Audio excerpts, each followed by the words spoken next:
নাহমাদুহু ওয়া নুসাল্লি আলা রাসূলিহিল কারীম। আম্মা বাদ। সম্মানিত দর্শক ও শ্রোতা, দেশ ও প্রবাস সহ যে যেখান থেকে আমাদেরকে দেখছেন এবং শুনছেন, আপনাদের সকলকে জানাচ্ছি আমাদের সুন্নি পারফর্মার ইউটিউব চ্যানেলের পক্ষ থেকে আন্তরিক মোবারকবাদ ও অভিনন্দন। সালাম। আসসালামু আলাইকুম ওয়া রাহমাতুল্লাহি ওয়া বারাকাতুহু। সম্মানিত দর্শক ও শ্রোতা, আমরা ইউটিউবে ঘরে বসে নতুন কৌশলে পবিত্র কোরআনে কারিমের তেলাওয়াত শিখছিলাম। আজকে আমরা এই কার্যক্রমের ১১৭তম ক্লাসটি করাবো, কায়দা ২৩ পৃষ্ঠা। ২৪ পৃষ্ঠার কায়দাটি কিন্তু আমরা পড়াতে অলরেডি ২৩ পৃষ্ঠা চলে এসেছি। ২৩ পৃষ্ঠা আমরা এখান থেকে আজকে স্টার্ট করব। তো আপনাদের প্রতি আমাদের যে বরাবরের মতোই একটি রিকোয়েস্ট, সেটা হচ্ছে আপনারা আমাদের এই কার্যক্রমের ১ম ক্লাস থেকে আস্তে, আস্তে পড়বেন। ঘরে বসে নতুন কৌশলে পবিত্র কোরআন তেলাওয়াত শিখুন। কায়দা পৃষ্ঠা নং ১ লিখে সার্চ করলে আমাদের ভিডিওটা আপনার সামনে ইনশাআল্লাহ চলে আসবে। আমরা আজকে ১১৭তম ক্লাসটি এখান থেকে করব। তাছাড়া আমরা কিন্তু বলেছি এই লাল কায়দাটি আপনাদেরকে আমরা পড়ানোর মাধ্যমে পবিত্র কোরআনে কারিমের তেলাওয়াত শিখাবো। আপনারা শুধু আমাদের এই কার্যক্রমগুলো, আমাদের কথাগুলোকে মনোযোগ দিয়ে একটু করবেন ইনশাআল্লাহ। শেখার চেষ্টা করবেন, তাতে কিন্তু আপনারা পবিত্র কোরআনে কারিমের তেলাওয়াত শিখতে পারবেন। তো এই পড়াগুলো আপনি কিভাবে শিখবেন সেই প্রসেসটা একটু বলে দিচ্ছি। আপনি এখানে আসার পর দেখবেন আপনি হরফগুলো পারতেছেন কিনা।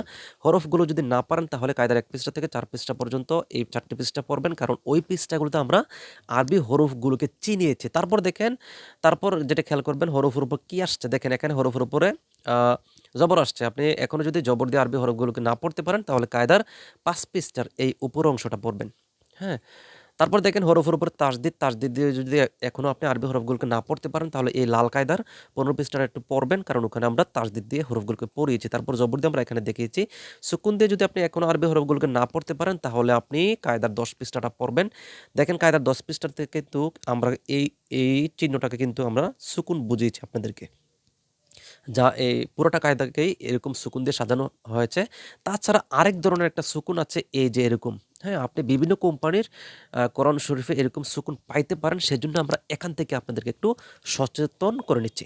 তারপর দেখেন হরফের উপর খাড়া জবর, এখনো যদি খাড়া জবর দিয়ে আরবি হরফগুলোকে না পড়তে পারেন তাহলে কায়দার ১২ পৃষ্ঠাতে এরকম খাড়া জবর দিয়ে হরফ দেওয়া আছে। আমরা ওখানে পড়েছি, আপনি ওই ক্লাসটা করে আসবেন। তারপর দেখেন হরফের উপরে পেশ, এক পেশ দিয়ে যদি আপনি এখনো আরবি হরফগুলোকে না পড়তে পারেন তাহলে কায়দার ৬ পৃষ্ঠাটা পড়বেন। এই যে এখানে এই ৬ পৃষ্ঠা ১ পেজ দিয়ে আমরা পড়িয়েছি। তারপর জবর দিয়ে দেখিয়েছি, সুকুন দিয়ে, জবর দিয়ে, সুকুন দিয়ে, জের দিয়ে যদি আপনি এখনো আরবি হরফগুলোকে না পড়তে পারেন তাহলে কায়দার ৫ পৃষ্ঠার নিচের অংশটা পড়বেন। ওখানে আমরা জের দিয়ে আরবি হরফগুলোকে এই এখানে পড়িয়েছি। তারপর দেখেন সুকুন দিয়ে দেখিয়েছি, জবর দিয়ে, খাড়া জবর দিয়ে দেখিয়েছি, জবর দিয়ে, তারপর মিম আলিফ জবর মা, এরকম প্রসেস দিয়ে আমরা কিন্তু আপনাদেরকে আমরা দেখিয়েছিলাম। কায়দার ১১ পৃষ্ঠা দেখেন। বা আলিফ জবর বা, জিম আলিফ জবর যা, অনুরূপভাবে মিম আলিফ জবর মা, এরকমভাবে। তারপর দেখেন জের দিয়ে, সুকুন দিয়ে, জবর দিয়ে, জের দিয়ে, তারপর জবর দিয়ে, জের দিয়ে প্লাস সুকুন দিয়ে, মিম ইয়াজের মি। তারপর আমরা এরকমভাবে শিখিয়েছিলাম বা ইয়াজের বি, হামজা ইয়াজের ই, সিন ইয়াজের সি, তারপর মিম ইয়াজের মি, অনুরূপভাবে মিম ইয়াজের এরকমভাবে কিন্তু আমরা কায়দার ১০ পৃষ্ঠাতে আপনাদেরকে শিখেছিলাম। জের দিয়ে, জবর দিয়ে, তারপর খাড়া জবর দিয়ে, মিম অপেশ মু, হা অপেশ হু, কফ অপেশ কু, এরকমভাবে কিন্তু আমরা কায়দার ১১ পৃষ্ঠাতে এরকম এই সাইটে কিন্তু আপনাদেরকে আমরা শিখিয়েছিলাম। তাহলে আমরা আ জানলাম। তারপর দেখেন খাড়া জবর দিয়ে দেখিয়েছি, তারপর জবর দিয়ে, জের দিয়ে, তারপর জাল আলিফ জবর দা, অনুরূপভাবে মিম মিম আলিফ জবর মা, ওইটার নিয়ম আসছে। তারপর জের দিয়ে, জবর দিয়ে, তারপর জবর দিয়ে, সুকুন দিয়ে, তারপর জবর দিয়ে, আলিফ দিয়ে, দ আলিফ জবর দ, ওই যে মিম আলিফ জবর মা, এইটার নিয়ম আসছে, এটা আসছে, এটা আসছে। তারপর এক পেশ দিয়ে। সম্মানিত দর্শক ও শ্রোতা, আমরা এতক্ষণ যে আমরা জানলাম যে আমরা আসলে এই পড়াগুলো কিভাবে শিখব।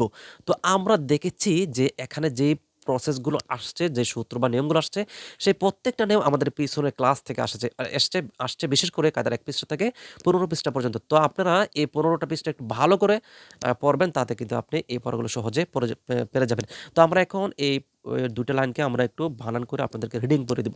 দেখেন ১ম যেই হরফটা আসছে সেটা হচ্ছে হামজা। হামজা জবর এটা র এর উপর পড়বে। হামজা র জবর আওর, তারপর র হা জবর রহ, রটা হা এর উপর পড়বে। র হা জবর রহ, আর রহ মিম খারা জবর মা, আর রহমা, নুন পেশ নু, আর রহমানু। আইন জবর লাম লাম জবর লাল, গালাল, আইন র জবর আর, গালাল আর, শিন সিনজের শেষ, গালাল আর শেষ, তা জবর তা, ওয়া খারা জবর ও, তা ও। তাহলে দেখেন এখান থেকে আর রহমানু গালাল, গালাল আর শেষ, তা তারপর দেখেন ওয়া জবর ওয়া, মিম আলিফ জবর মা, ওয়া মা। তালামজের তিল একটু খেয়াল করেন, তালামজের তিল দেখেন, তাজের তি এটা লামের উপর পড়বে, তালামজের তিল, কাব জবর কা, তিলকা। বাজের বি, ইয়া জবর ইয়া, দেখেন বাজের বি, তারপর হরফটা হচ্ছে ইয়া, ইয়া জবর ইয়া, ইয়াটার উপর জবর। তারপর দেখেন মিমের নিচে কিন্তু জের, একটু খেয়াল করবেন, মিমের নিচে হচ্ছে জেরটা। তাহলে বাজের বি, ইয়া জবর ইয়া, বি বি ইয়া, মিম ইয়াজের মি, বিয়া মি, নুন জেনি, বিয়া মি, নি কাব জবর কা, বিয়া মি নিকা। তারপর দেখেন ইয়া খারা জবর ইয়া, মিমা পেশ মু, ইয়া মু, সিন খারা জবর সা, ইয়া মুসা। এরকম খারা জবর থাকলে হ্যাঁ টেনে টেনে কিন্তু পড়তে হয়। তাহলে দেখেন প্রথম থেকে কি হলো, তিলকা বিয়ামিনিকা ইয়া মুসা। তারপর দেখেন ফা জবর ফা, হামজাজের ই, এটা কিন্তু হামজা, হ্যাঁ এটা নিচে জের, ফা জবর ফা, হামজাজের ই, ফা ই দাল আলিফ জবর দা, ফা ই দা। হাজের হি, ইয়া জবর ইয়া, হিয়া। বাই জবর বাই, দ আলিফ জবর দ, দেখেন বাই জবর বাই, দ আলিফ জবর দ, বাই দ, হামজা পেশ উ, বাই দ উ। তাহলে দেখেন এখান থেকে কি হলো, ফা ই দা হিয়া বাই দ উ। তাহলে দেখেন এই পুরোটা লাইন আবার আপনাদেরকে আমরা একটু টানা পড়ে দিচ্ছি এই লাইনটা সহ। আর রহমানু আলাল আরশি ইস্তাওয়া ওয়া মা তিলকা বিয়ামিনিকা ইয়া মূসা ফাইযা হিয়া বাইদাউ। এই ছিল আমাদের ঘরে বসে নতুন কৌশলে পবিত্র কোরআন তেলাওয়াত শিখুন এই কার্যক্রমের ১১৭তম ক্লাস। আমরা নেক্সট টাইমে আবার আসবো। সে পর্যন্ত সকলে ভালো থাকবেন এবং আমাদের এই ভিডিওগুলোকে লাইক, কমেন্ট, শেয়ার করবেন এবং আমাদের সুনি পারফর্মার ইউটিউব চ্যানেলটিকে সাবস্ক্রাইব করে পাশে থাকবেন ইনশাআল্লাহ। নেক্সট টাইমে আসার আগ পর্যন্ত সকলে ভালো থাকবেন, সুস্থ থাকবেন। ওয়া মা তাওফিকিন ইল্লা বিল্লাহ। আসসালামু আলাইকুম ওয়া রাহমাতুল্লাহি ওয়া বারাকাতুহু।